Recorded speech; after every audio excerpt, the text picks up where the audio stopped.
दिन रात फ़ोन पर धमकियाँ मिलती हैं। अभी 2 साल पहले एक इंटरव्यू मैंने लिया, जब तुगलकाबाद मंदिर का केस चल रहा था, रामलला ग्राउंड के अंदर बहुत बड़ी सभा हुई। उसमें पंजाब से हमारे कुछ रविदासिया कम्युनिटी के गुरु आए, तो उन्होंने एक इंटरव्यू में उन्होंने बोल दिया कि हम ये चाह रहे हैं कि जो 2021 में जनगणना हो रही है, तो हमारा जो चमार समाज है वो जनगणना में रविदासिया धर्म लिखवाए। तो मैंने उनसे सवाल दाग दिया, मैंने कि डॉक्टर अम्बेडकर कह के कि आप बौद्ध धर्म अपनाइए और आप कह रहे हैं कि रविदासिया धर्म अपनाओ, समाज को बांट रहे हैं क्या आप? बोले नहीं, हम इस पर 10 साल से काम कर रहे हैं। मैंने कि इसका मतलब 10 साल से षड्यंत्र आप रच रहे हो समाज के लिए। इतना कहना था। वो वीडियो वायरल हुई, मेरे पास कनाडा से, अमेरिका से, पंजाब से, कहां से मेरे ही समाज के लोगों द्वारा जान से मारने की धमकियां दी गई कि हमारे गुरु को तू अनवसर कह रहा है। मैंने कहा गुरु तो मेरे भी है वो, लेकिन उन्होंने कहां लिखा है कि तुम रविदासिया धर्म बनाओ? अब आप लोगों में से बहुत से 5 साल बाद 10 साल बाद कहते हैं कि हम वाल्मीकि धर्म बनाएंगे। समाज जुड़ेगा नहीं, टूटेगा। बीच में श्री मनोज कुमार जी, एंथोनी जी, वो 2 शब्द रखें। मीडिया प्रभारी सभी को जय भीम, जय भीम, जय भीम। ऐसे बोलते हैं जय भीम और जय वाल्मीकि, जय वाल्मीकि। नाम मनोज अंतानी है, उम्र 44 वर्ष है। अभी तक जितने वक्ताओं की मैंने बातें सुनी हैं, उनमें से सिर्फ 3 सवाल निकल कर आए हैं। एक, संगठन को मजबूती कैसे दी जाए? संगठन मजबूत कैसे होगा? जब उसके पास अर्थ होगा। अर्थ मतलब पैसा होगा। भाई साहब ने बड़ा अच्छा सवाल पूछा, सवाल दिया है समाज को। और एक हमारे भाई साहब ने कहा कि समय पर नहीं पहुंचते हैं। हमारे इस देश के अंदर मुस्लिम समाज, सिख समाज और जैन समाज, ये 3 समाज ऐसे हैं जो अपने बच्चों को पैदाइश से, जब से वो पैदा होते हैं, उनको समय की भावना, समय की कीमत को बताते हैं। वो सुबह डेली उठेंगे, स्कूल जाना हो, घूमने जाना, कहीं भी जाना हो, सबसे पहले वो अपने जो आराध्य देव है वहाँ पर जाएंगे। मुस्लिम तो 5-5 बार जाते हैं। तो उनसे भी हमें कुछ सीखने की ज़रूरत है कि हम अपने बच्चों को अपने मंदिरों में, अपने देवालयों में पहले भेजना शुरू करें, जिससे कि उनके अंदर ये आदतें आएँ, उनको देखकर हम भी कुछ सीख पाएँ, क्योंकि सीखने की कोई उम्र नहीं है। मंच पर आज के कार्यक्रम की अध्यक्षता कर रहे और वाल्मीकि सेना के राष्ट्रीय अध्यक्ष को मैं बारंबार नमन करता हूं। आप सोचेंगे पता नहीं कैसा वक्ता है, जय भीम जय वाल्मीकि बोल दिया, लेकिन उनको नमन नहीं किया। एक कवि ने कहा, गुरु गोविंद दो खड़े काके लागू पाए, बलिहारी गुरु आपके गोविंद दियो बताए। गुरु को तो मैं जब पूछूंगा जब मुझे गुरु को बताने वाले लोगों को पूछ लूँ, क्योंकि ये लोग अगर मेहनत नहीं करेंगे, ये लोग अगर हम लोगों को इस तरीके से इकट्ठा नहीं करेंगे, तो हमारे बहुजन महापुरुषों का, वाल्मीकि जी का, बाबा साहब का, काशीराम का मिशन हम तक कैसे पहुंचेगा। तो एक बार पुनः इन लोगों के लिए ताली आप बजा दें। भाई चंदेल जी ने मुझे बुलाया, उसके लिए चंदेल जी आपका बहुत बहुत धन्यवाद। कई बार उन्होंने पहले भी मेरी सेवाएं ली हैं।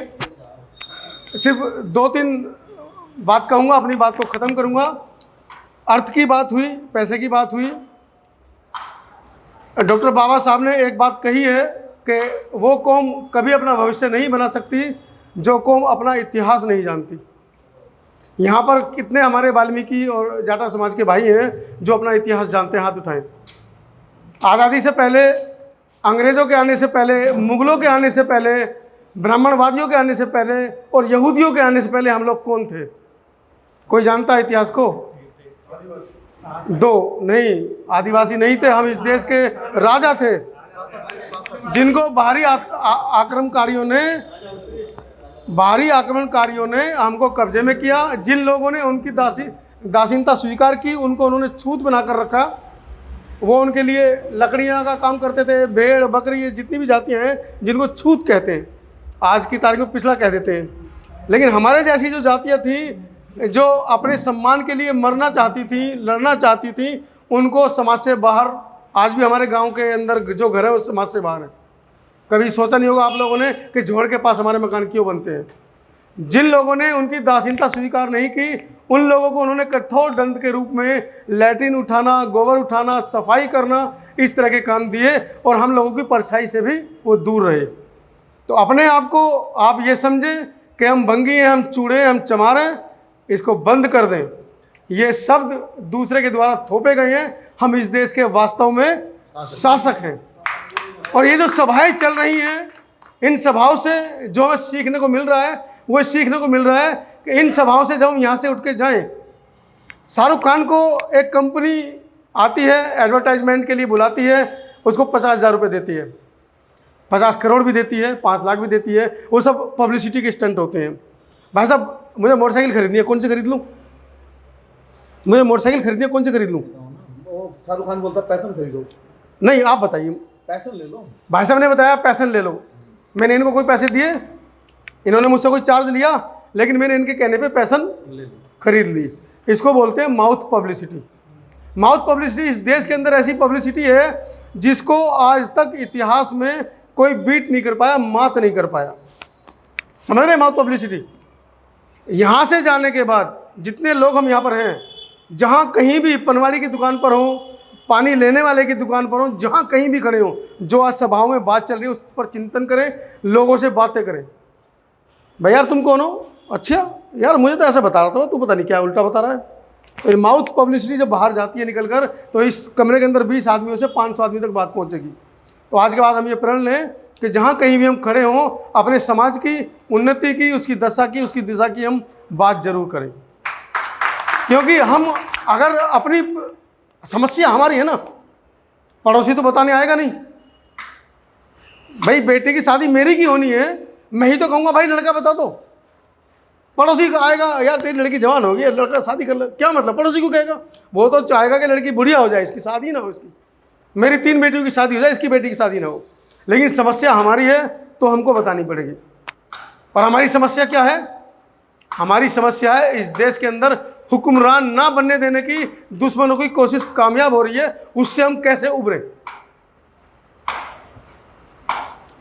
बहुजन समाज की सरकार बनी, हमारी आपकी सरकार बनी, तो देश बुद्ध में हुआ। जिसका शासक होता है उसकी सरकार होती है, उसके अधिकार होते हैं। वर्तमान में किसकी सरकार चल रही है उस ओर हम ध्यान नहीं देंगे, लेकिन जब सरकार उनकी चल रही है तो हमारे आपके उत्थान के लिए कोई कार्य नहीं हो रहा है। हमारे आपके दमन के लिए दिन रात कोशिशें तैयार की जा रही हैं। जो निगम के कर्मचारी जो आज यहाँ बैठे हैं, इन लोगों से भी मैं ये गुजारिश करूँगा कि 3 समस्याएं निकल कर आई। चौथी समस्या के ऊपर चंदेल जी ने अपने वक्तव्य में शुरू में ही कहा था, लेकिन उनमें से किसी भी वक्ता ने ध्यान नहीं दिया कि 75 साल हो गए हैं, हमारे जो अपने नैतिक मूल्य हैं, हमारे जो अपने अधिकार हैं, उनके ऊपर सवाल खड़े हो रहे हैं। हमारे जो अधिकार हैं, संवैधानिक अधिकार हैं, वो हमें कौन बताएगा, कौन देगा? संविधान ने ये प्रावधान किया है SC ST OBC माइनॉरिटी के उस निचले तबके के लिए, यहाँ तक कि स्वर्ण समाज के भी निचले तबके के लिए, कि उनके बच्चों को प्राथमिक विद्यालय मुफ्त सरकार देगी। लेकिन कहीं ना कहीं उनको तो नहीं मिल रही क्योंकि उनके पास अच्छी व्यवस्थाएं हैं, लेकिन हमारे लिए वो सब व्यवस्थाएं ख़त्म कर दी गई हैं। आप मुझे बताइए कितने लोगों के बच्चे सरकारी स्कूलों में पढ़ रहे हैं? केजरीवाल जी ने सरकारी स्कूल अच्छे कर दिए। उन्होंने सिर्फ इतना सा कहा एक मीटिंग में कि अब हम अंबेडकर को पढ़ाएंगे। इस बात के ऊपर उनकी दूसरी बार सरकार बन गई। बनी सर? MCD के अंदर कार्यक्रम में, हमारे वाल्मीकि समाज के कार्यक्रम में उन्होंने कहा कि हम पाठ्यक्रम में वाल्मीकि समाज के उन्होंने एक मंच था बहुत बड़ा, उसमें उन्होंने कहा कि हम डॉक्टर अंबेडकर को और वाल्मीकि को पढ़ाएंगे जी। लेकिन कहाँ है? आप नर्सरी क्लास से 12वीं क्लास तक का पाठ्यक्रम देख लीजिए। अगर 4 लाइन बाबा साहब के बारे में लिखी हो, महर्षि वाल्मीकि समाज के बारे में लिखी हो, वाल्मीकि जी के बारे में लिखी हो, ये सिर्फ जुमले हैं। अमित शाह ने एक इंटरव्यू में कहा, जब पत्रकार ने पूछा कि 15 लाख रुपए देने की बात कर रहे थे आप, 2 करोड़ आप नौकरी देने की बात कर रहे थे, ये तो जुमले थे हमारे सरकार में आने के लिए। हम आ गए, अब आप हमें उतार के दिखा दो। ये उन्होंने मंच पे कहा कि अब आप हमें उतार के दिखा दो। पहली सरकार बनी उनकी 14 में, उनके मंत्री ने खुले मंच से ऐलान किया कि हम तो आए ही संविधान बदलने के लिए हैं। संविधान बदलने का मतलब है जो राम राज्य चलता था, वाल्मीकि जी का राम राज्य दूसरा था, जिसको हकीकत में हम राम राज्य कहते हैं। वो राम राज्य इन जो आक्रमणकारी बाहर से आए उससे पहले था। जो राम राज्य था हकीकत में वो इन सब आक्रमणकारियों के आने से पहले था। देश के अंदर अमन था, चैन था, सुख था, शांति थी हम लोगों के लिए। और आज क्या है? आज घर घर में सुख शांति है नहीं, उसके बावजूद समाज की ये दशा है कि बुलाने के बाद भी लोग उस पर चिंतन करने के लिए नहीं आ रहे हैं। चिंतन पड़ोसी करे। हमारे समाज में भगत सिंह तो पैदा हो, लेकिन फांसी पे चढ़े मेरे पड़ोसी का बेटा, मेरा बेटा ना चढ़े, नहीं, ऐसा नहीं होगा। दिन रात फ़ोन पर धमकियाँ मिलती हैं।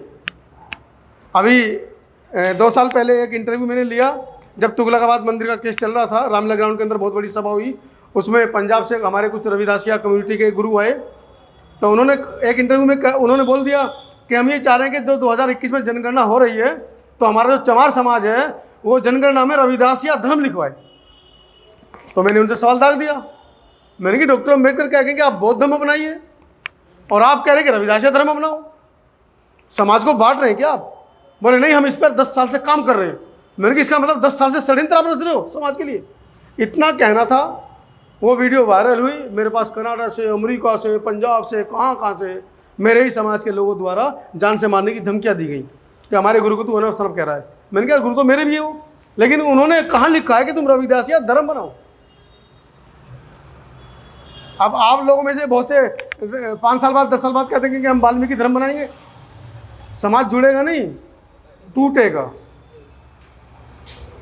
तो एक छोटा सा सवाल मैं यहाँ पर छोड़कर जा रहा हूँ, और वो हर सभा में कहता हूँ, और आप लोग बुद्धिजीवी वर्ग हैं, पढ़े लिखे वर्ग हैं, और ये चाहते हैं कि जो सुख सुविधाएं बाबा साहब के संविधान के बाद, अगर संविधान में अनुसूचित जाति के अंदर आप लोगों को नहीं लाया जाता और आप लोगों के लिए विशेष प्रावधान बाबा साहब नहीं लिखते, तो मुझे नहीं लगता कि आप लोग सरकारी कर्मचारी बनने की हैसियत में इस देश में थे। अगर आप चाहते हैं कि अपने बच्चों को आने वाले समय में स्कूल में पढ़ा पाएँ, आपकी जैसी वो सरकारी सुविधाएं ले पाएँ, आपके जैसे वो अच्छे कोट पैंट टाई पहन पाएँ, और आपके जैसे वो सरकारी नौकरी कर पाएँ, चाहे वो ठेके में ही सही।